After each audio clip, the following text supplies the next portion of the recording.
Bonjour, bienvenue sur la chaîne Carpe Diem. Donc voilà, je voulais vous faire la présentation d'un oracle, Vos vérités cachées, de Teal Swen. Donc je ne sais pas si je le dis bien. Donc la boîte est en dur, il est au prix de 29,95 dollars, ce qui fait à peu près 27 euros, 26 euros.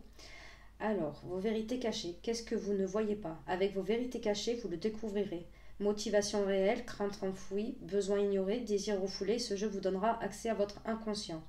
Êtes-vous prêt à y faire face, à accepter que vos vérités cachées soient mises au jour et à cesser de laisser vos peurs vous contrôler? Ces cartes oracles vous accompagneront dans la prise de bonnes décisions et dans la connaissance de vous-même. La réalité est la seule avenue de votre pouvoir. Un coffret indispensable comprenant un livret et 78 cartes. Donc Teal Swen est né avec des dons intuitifs très importants. Ces derniers lui permettent d'aborder le domaine de l'épanouissement personnel de façon révolutionnaire. Autrice, conférencière et leader spirituel de renom, elle parcourt le monde pour enseigner la connaissance de soi. Pour en savoir plus, consultez, donc il y a son site internet, là, www.tealswen.com. Donc, à l'avoir testé, si vous n'avez pas envie de savoir, je vous le conseille pas. Parce que moi, au début, quand je l'ai eu, oui, j'ai voulu tirer de suite avec. Donc, ça m'a sorti une carte. Moi, je ne me rappelle plus c'est laquelle. Et en fait, ce que ça me disait, ça ne me plaisait pas. Donc, du coup, j'ai laissé tomber. J'ai retiré 2-3 fois et ça me ressortait à chaque fois la même carte. Donc voilà, donc il se présente comme ça. Hein. Vous avez un livret, donc il n'y a pas d'image ou quoi. Donc ça, c'est moi qui l'ai imprimé. C'était les mots-clés pour... moi, voilà, j'avais trouvé sur une chaîne où je pouvais imprimer ça. Et du coup, je l'avais imprimé. Donc moi, j'ai la version française. Je sais qu'il existe en anglais. Et j'avais entendu dire que la qualité des cartes était meilleure en anglais. C'est vrai qu'elles sont très souples. Mais bon, je pense que... vu qu'elles sont brillantes, vernies. Moi, je les ai beaucoup mélangées. Et regardez les tranches. Donc, les tranches à la base sont neutres. Hein. C'est moi qui les ai fait couleur un peu moutarde pour casser un peu le bleu. Donc, elles ne sont pas dans l'ordre parce que, bien sûr, je les ai utilisées. On va regarder un petit peu le livret. Donc là, elle vous explique à propos des cartes, vos vérités cachées. À propos des illustrations, donc elle explique pourquoi les illustrations. Avant de commencer. Alors ce jeu-là, il a une spécification, il ne faut pas le purifier, chose que j'avais... En fait, quand je l'ai reçu, je l'ai purifié parce que je voulais m'en servir tout de suite. Et en fait, faut pas le purifier parce qu'il a tellement les symboles, donc c'est écrit là, hein. Vous ne devez pas purifier les cartes oracles, vos vérités cachées. La plupart des cartes de tarot sont purifiées ou nettoyées régulièrement afin de maintenir leur énergie positive et votre connexion avec elles.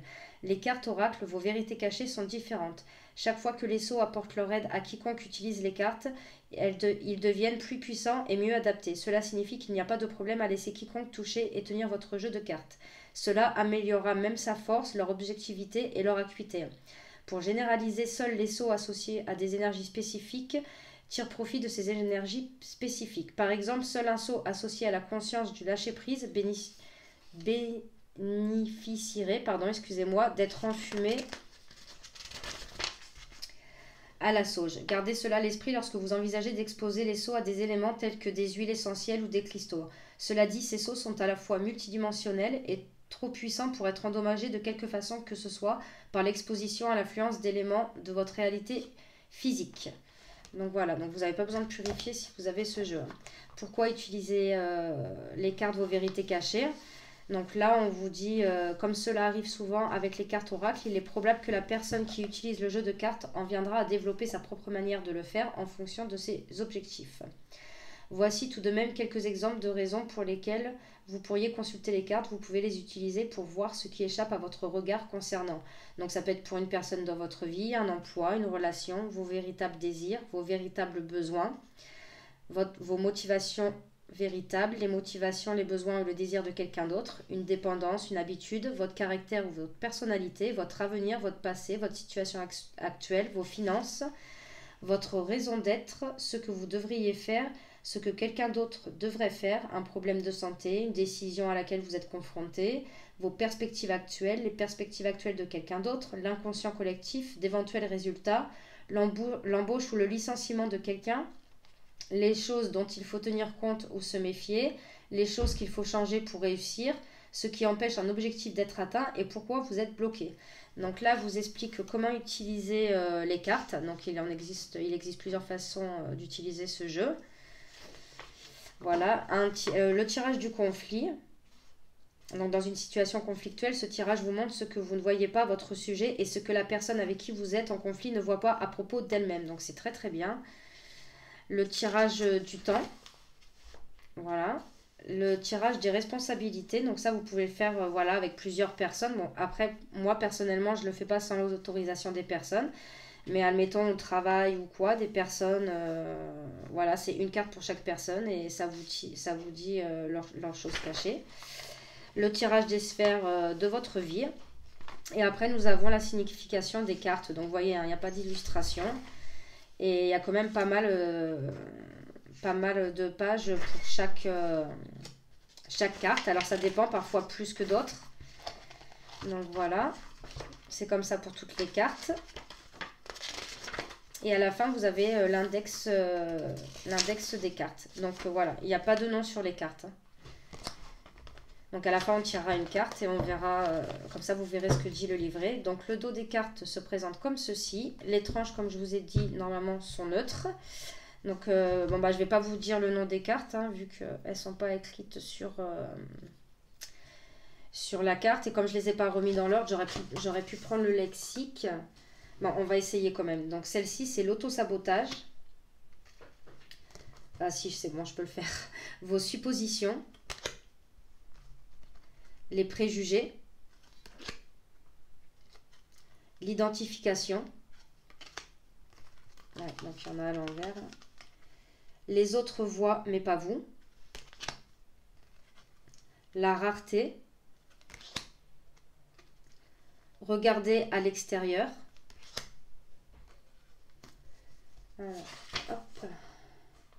l'endurisme, je tourne en même temps la page, le déni de la mort.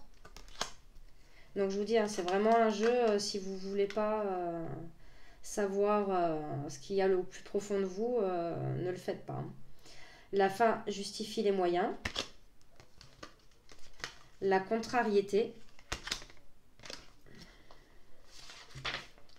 La séparation. L'évasion transcendantale. La métamorphose, se faire du mal, l'indécision,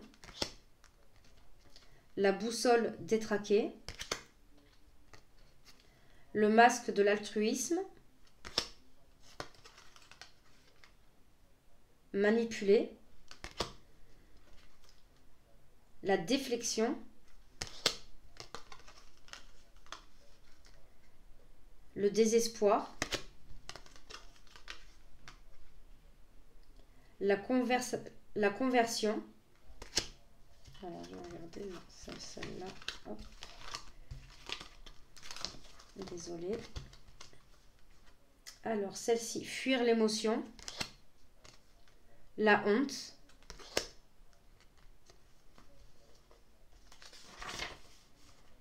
l'isolement, le jugement, la déconnexion, la supériorité, la duplicité, pensée à court terme, la surimpression, vouloir avoir raison,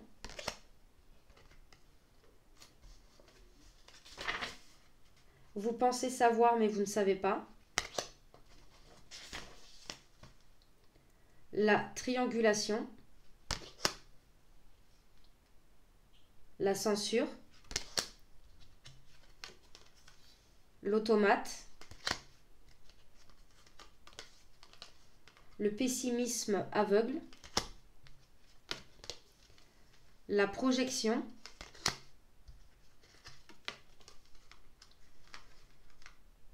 le filtre, l'optimisme aveugle. Donc tout à l'heure c'était le pessimisme aveugle et là c'est l'optimisme aveugle. Les attentes, le temporel, leur motivation, le bulldozer, vos traumatismes, chercher un sens, le contournement, s'adapter, le déni, le libre arbitre, vos qualités, leurs qualités,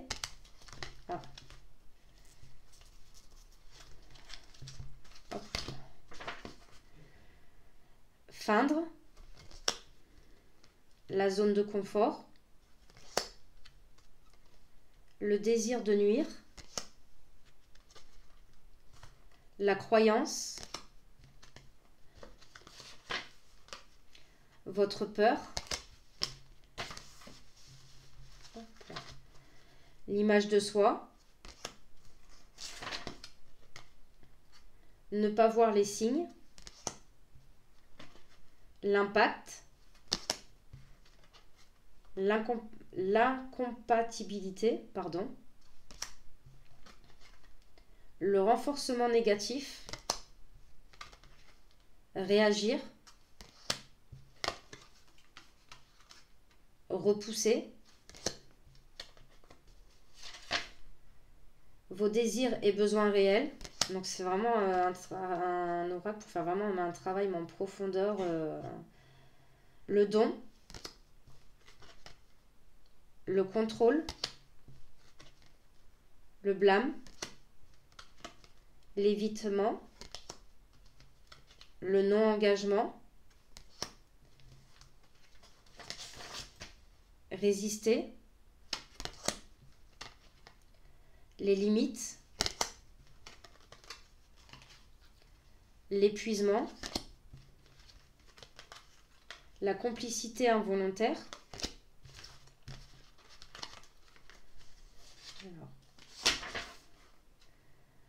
l'inauthenticité, le positif,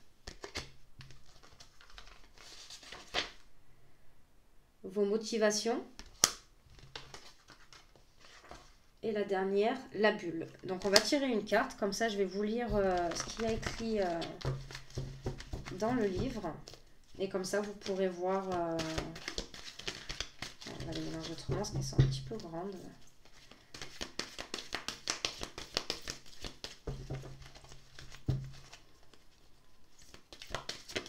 Voilà, 53. Alors déjà la 53, c'est l'identification.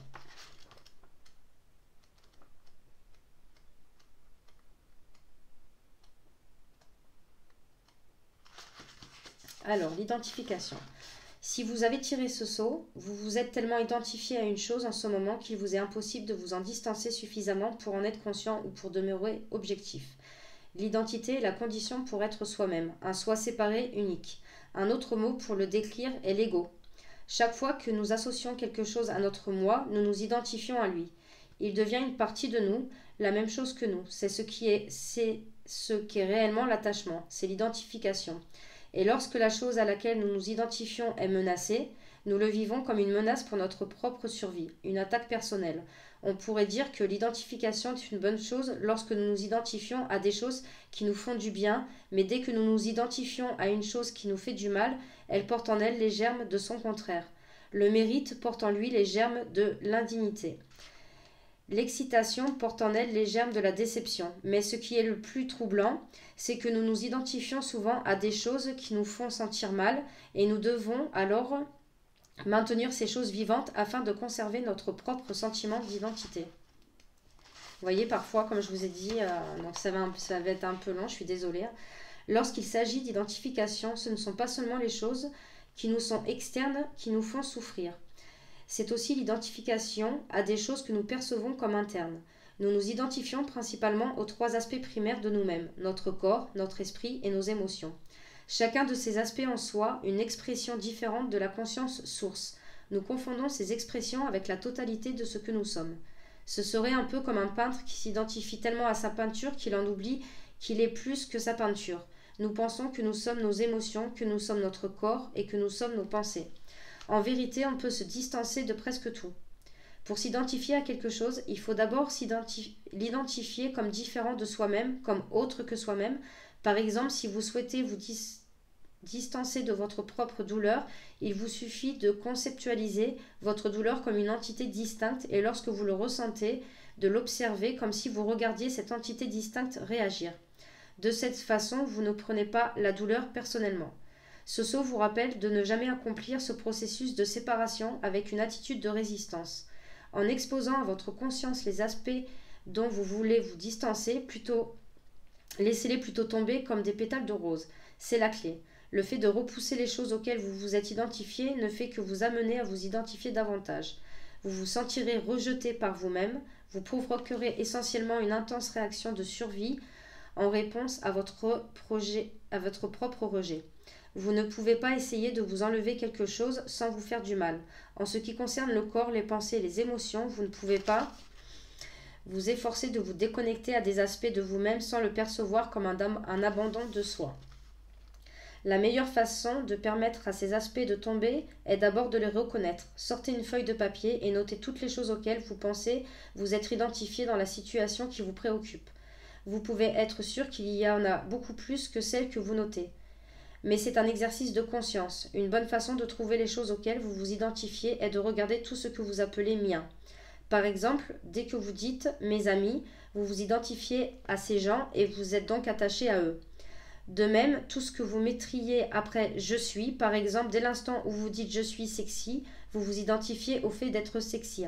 Essayez d'identifier les pensées et les croyances auxquelles vous vous identifiez. Par exemple, « l'argent ne pousse pas sur les arbres » pourrait être une pensée à laquelle vous vous identifiez. Essayez de reconnaître les émotions auxquelles vous vous identifiez. C'est auxquelles vous vous identifiez les plus sont celles qui sont chroniques ou qui reviennent le plus souvent.